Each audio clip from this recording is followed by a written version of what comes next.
ശബരിമല സ്വർണ്ണ കവർച്ചയിൽ ദുരൂഹത നീക്കാതെ അന്വേഷണ സംഘം. അറസ്റ്റുകൾ നടക്കുന്നതല്ലാതെ തൊണ്ടി മുതൽ കണ്ടെത്താനോ അന്വേഷണം യഥാർത്ഥ പ്രതികളിലേക്ക് എത്തിച്ചേരുവാനോ ഇതുവരെ കഴിഞ്ഞിട്ടില്ല. അവസാനമായി പങ്കജ് ഭണ്ഡാരിയെയും ഗോവർദ്ധനെയും അറസ്റ്റ് ചെയ്തെങ്കിൽ പോലും കേസിലെ രാഷ്ട്രീയ ഇടപെടലുകളിലേക്ക് ഉന്നതരിലേക്കും അന്വേഷണം എത്തുന്നില്ല. ഈ സാഹചര്യത്തിൽ ശബരിമല സ്വർണ്ണ കവർച്ച അട്ടിമറിക്കപ്പെടുകയാണോ എന്ന സംശയം ബലപ്പെടുന്നുണ്ട്. സ്വർണ്ണക്കവർച്ചയുടെ പ്രാഥമിക ഘട്ടം മുതൽ സ്വീകരിച്ച അതേ സമീപനമാണ് അന്വേഷണ സംഘം ഇപ്പോഴും തുടരുന്നത്.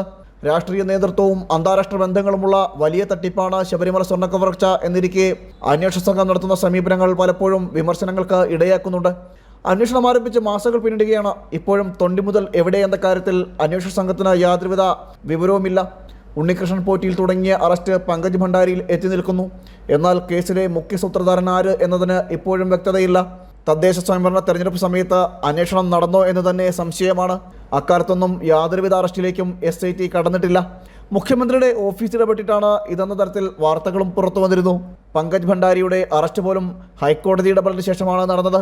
സ്മാർട്ട് ക്രിയേഷൻ സംശയത്തിന് നിലനിൽക്കെ അന്വേഷണം എത്തുന്നില്ല. മുൻ ദേവസ്വം ബോർഡ് പ്രസിഡന്റ് പത്മകുമാർ വെളിപ്പെടുത്തിയ ദൈവതുല്യയിലേക്ക് അന്വേഷണം ചെന്നെത്തിയിട്ട് പോലുമില്ല. കേസിലെ ഉന്നത രാഷ്ട്രീയ ബന്ധങ്ങളിലേക്ക് ഒന്നും തന്നെ അന്വേഷണം നടക്കുന്നില്ല. മാത്രമല്ല കേസിൽ അവരെ സംരക്ഷിക്കുകയാണോ എന്ന സംശയവും ഉയരുന്നുണ്ട്. ജനം, തിരുവനന്തപുരം.